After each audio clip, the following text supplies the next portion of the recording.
and good afternoon to all of you. It is my privilege and pleasure to be with you all this afternoon. I express my appreciation to the organizers from Climatehood for their effort on such a vitally important issue.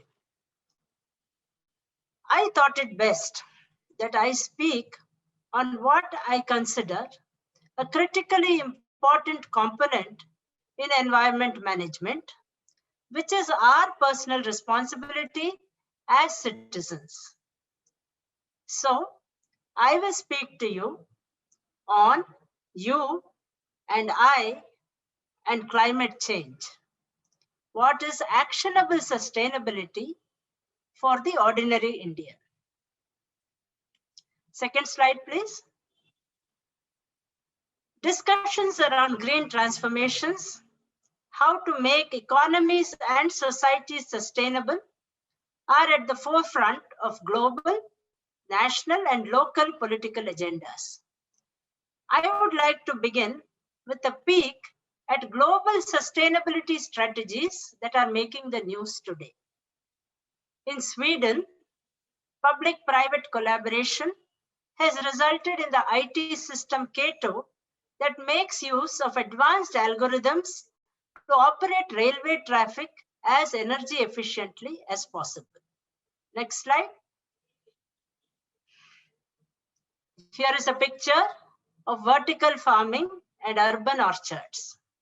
Current estimates suggest that by 2050, the world will be inhabited by 9 billion people, 80% of whom will live in cities. To some extent, urban farming will have to happen.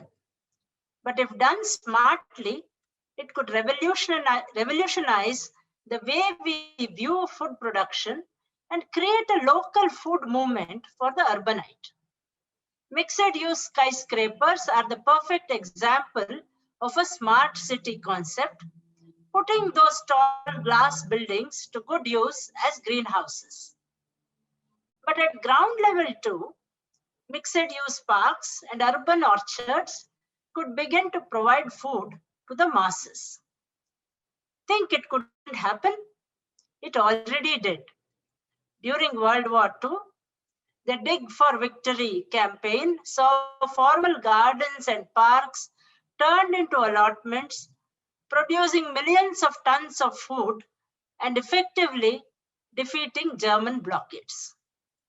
Next slide, please. There are also initiatives happening closer home.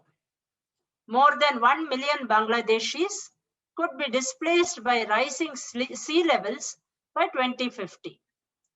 One consequence is that children cannot attend school for long periods of time, making it harder for them to escape poverty. By building a fleet of solar-powered school boats, the Bangladeshi initiative Shidulai Swarnivar Sangastha has secured year-round education in flood-prone regions of Bangladesh. Each floating school boat collects students from different riverside villages, ultimately docking at the last destination where on-board classes begin. And you can see in the picture a class going on. Solar lighting makes the schedule flexible, which provides for additional educational programs in the evening. Shidulai's floating schools model has been replicated in Nigeria, Cambodia, Philippines, Vietnam, and Zambia. Next slide, please. So what do these pictures tell us? All over the world, the change is happening from fossil fuel to renewable energy and from throwaway to circular economy. It is no surprise then that sustainability is the stuff of conferences. We can declaim about sustainability from a podium and go back home satisfied of a job well done. But if you are having tea during your break and I come to you and say, let us talk about sustainability, what will you do? You will discreetly move away, or at least mentally switch off with a muttered, ये क्या फंस गए यार? This is exactly the problem. What does sustainability mean to you? To me, that is a question that no one ever bothers to answer. We live most of our life blissfully unaware and sheltered from the environmental crisis that our planet is facing. Even if we do learn something about it, the problem seems so complex and overwhelming that we give up before we start. Unless and until, in one life-changing moment, the enormous importance of it all hits us suddenly. For me, this life-changing moment came when I sat, just like you are sitting now, as part of a small select audience and listened to Jeffrey Sachs, the economist turned idealist and director of the Earth Institute at Columbia University. Jeffrey spoke beautifully, convincingly. He demonstrated without doubt how great is the crisis facing the Earth. But I was not completely convinced.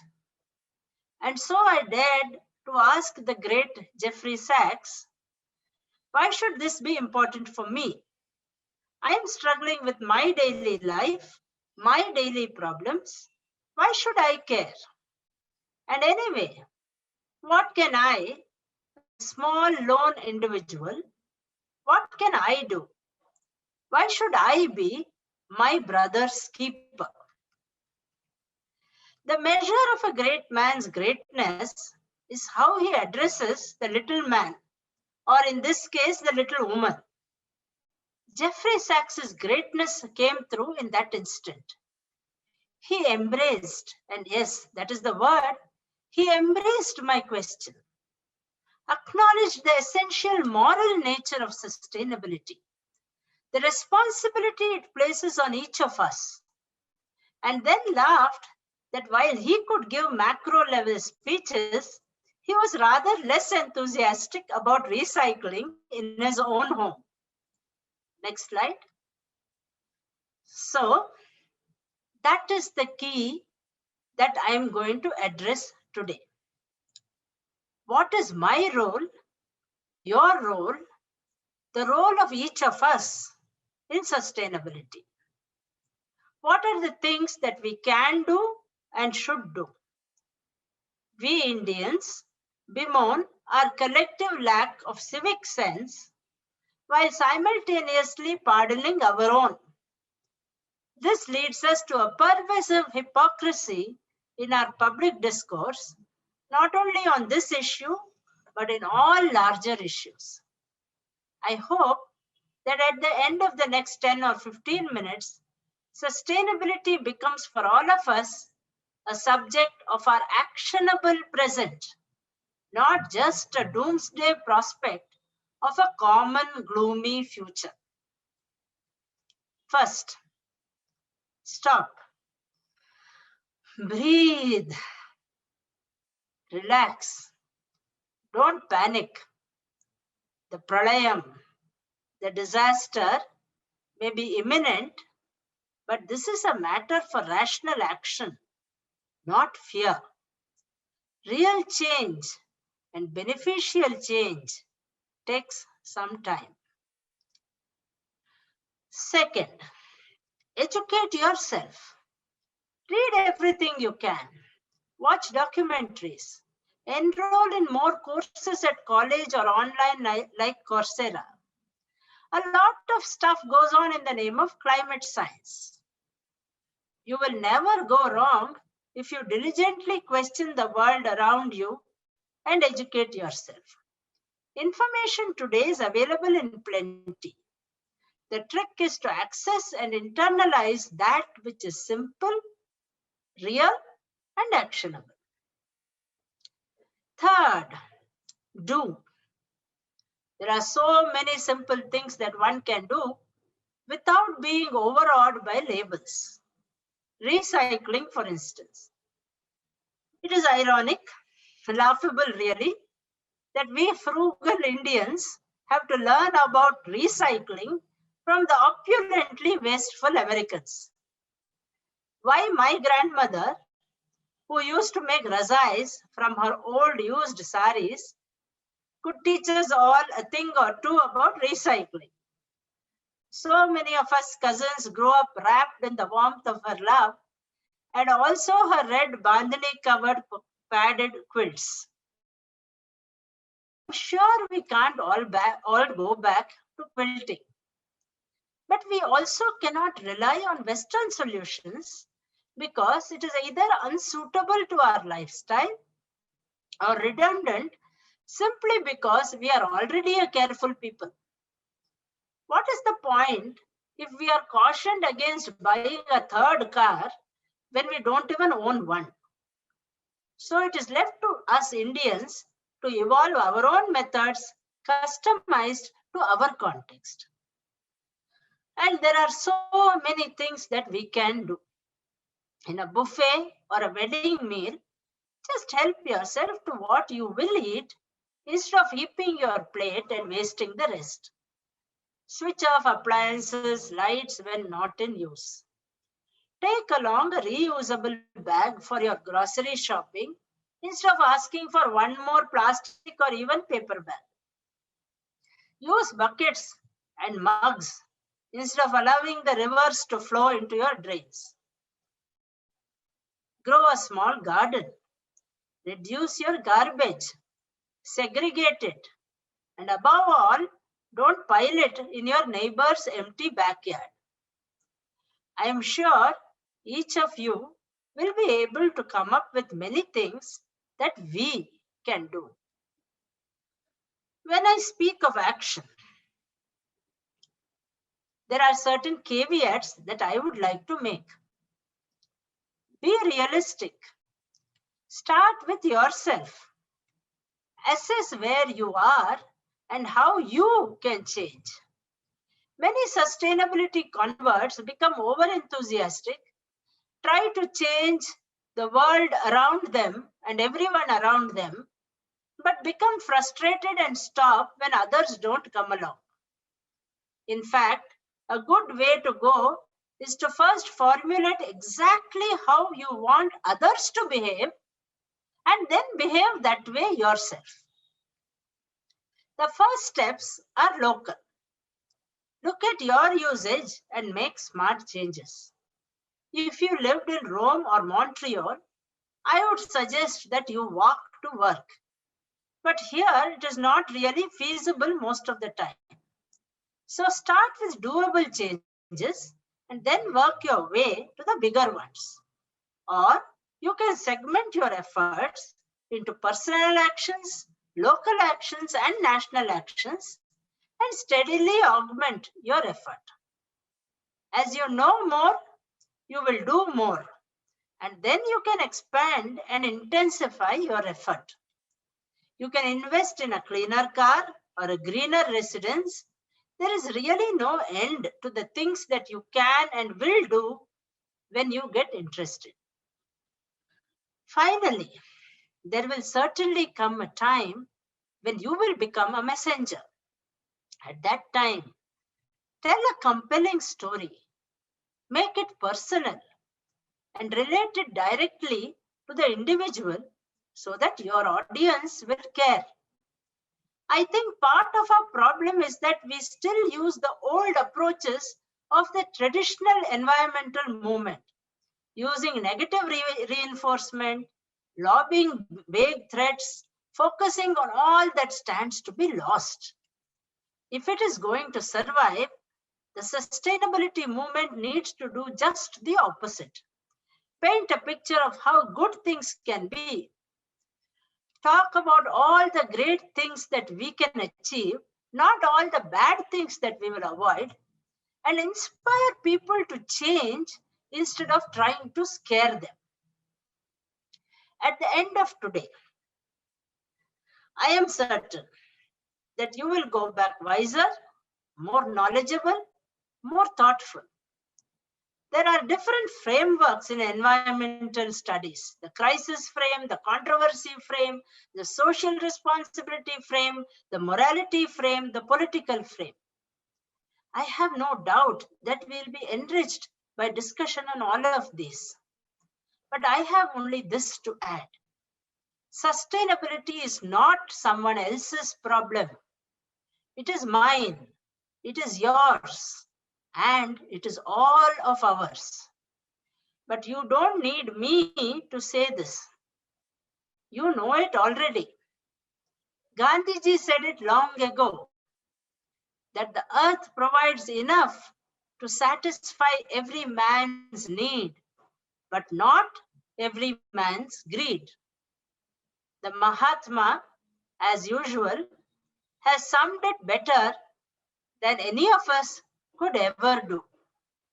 With these closing words, I wish Climatehood's efforts all success.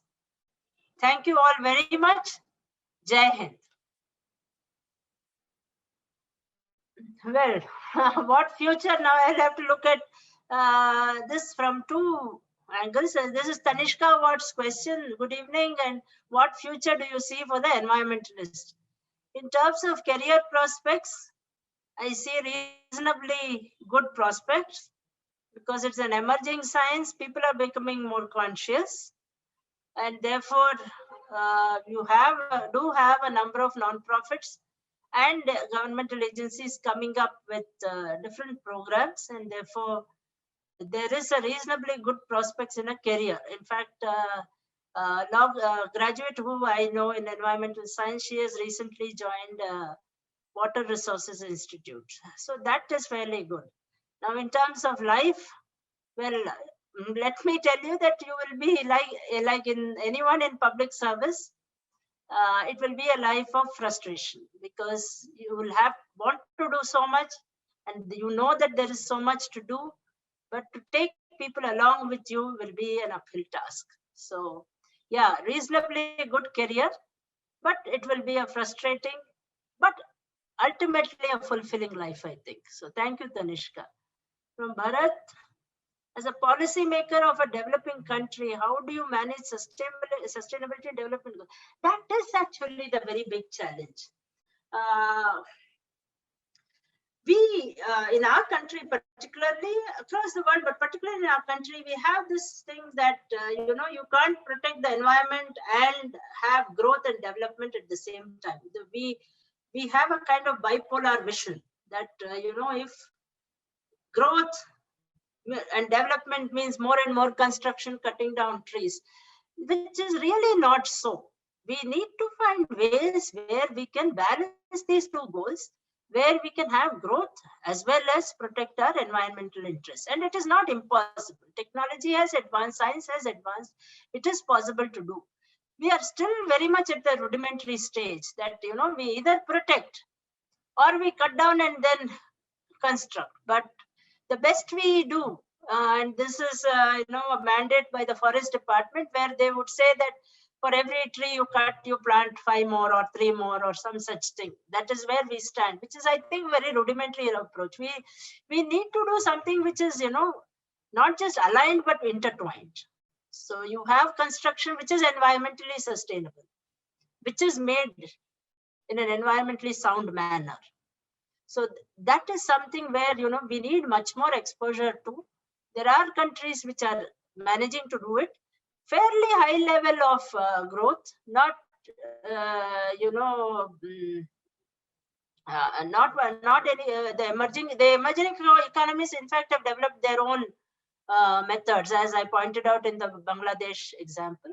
But Western countries also have managed to try and align these goals and intertwine these goals, and that is the way to go. And I must say that in government also we are learning. So there's a learning curve here, and among the people also, there needs to be that consciousness that it is possible to do both at the same time, and that's the way to go. What specific, Anugraha Shaji asked this question, that what specific habits of people do you think should be changed in order to conserve our environment, considering very simple things? Start with very simple things. Prevent wastage, which is what I pointed out in my talk also. Prevent wastage in food, avoid wasting water. We waste a lot of water, especially, in the water rich states like Kerala or Karnataka, where there's no dearth of water. there a lot of water is wasted because there is no consciousness at all. People don't realize. I remember long ago, I think this was when I was a district level officer, CEO of a Zilla Panchayat, and I had gone to a village near the outskirts of Bangalore, a place called Hoskote, for a spot inspection. And across the street, I found in the village that all the taps were open and water was seeping through. So half my field visit I spent in going and closing each tap and getting my officers also to close the taps, because people probably opened it in the morning when water was not coming and then left it open. And then when the water flow starts, then everything gets wasted. So very, very simple things: segregation of waste, not throwing litter around. These things we just take it for granted, and now it is so much use and throw that we just use a tissue and throw it somewhere, and we dump our garbage. I see a empty site from my bedroom window where people will come and everybody will quietly come and leave their garbage bags. So finally, the Bangalore City Corporation truck stops in that place, though it is nobody's residence, and they pick up those bags, poor souls. So, we are very, very, we speak a lot about we are very noble in our talk, but we don't practice it in our daily life. There are very many hundred things that you can do in a simple way without giving yourself too much trouble. The thing is to stop talking and start acting. I think that's it. Did I miss a question? Yes, I think I've addressed all the questions here. Yes, ma'am. Are there any more questions?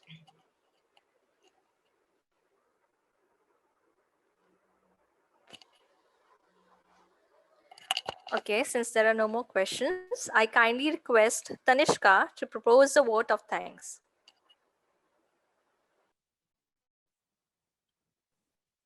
Good evening, everyone. I'm Tanishka. Hello. Yeah, we can hear you, Tanishka. Okay. Good evening, everyone. I'm Tanishka Vats, and I'm here to present the vote of thanks for today's session. On behalf of Climatehood, I take this opportunity to express my gratitude to those who have directly and indirectly contributed to this session. A big thank you to Dr. Kalpana Gopalan, IAS, for being a part of our Conservancy Talk series and giving an excellent coverage on the prevailing environmental issues despite of your busy schedule.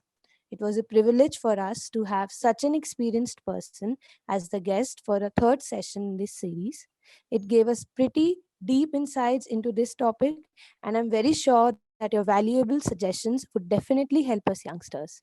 A true thanks to all Saints College, Trivandrum, and LBS Institute of Technology for Women for collaborating with the Climatehood team in organizing this talk series. I'd also like to extend my gratitude to Mr. Bharat Govind, CEO, Climatehood, for giving us this opportunity today. Finally, I'd like to thank each and every one of you for taking the time to be here and actively participating in it. With this, we move to the end of today's session. Thank you, everyone. Have a nice evening.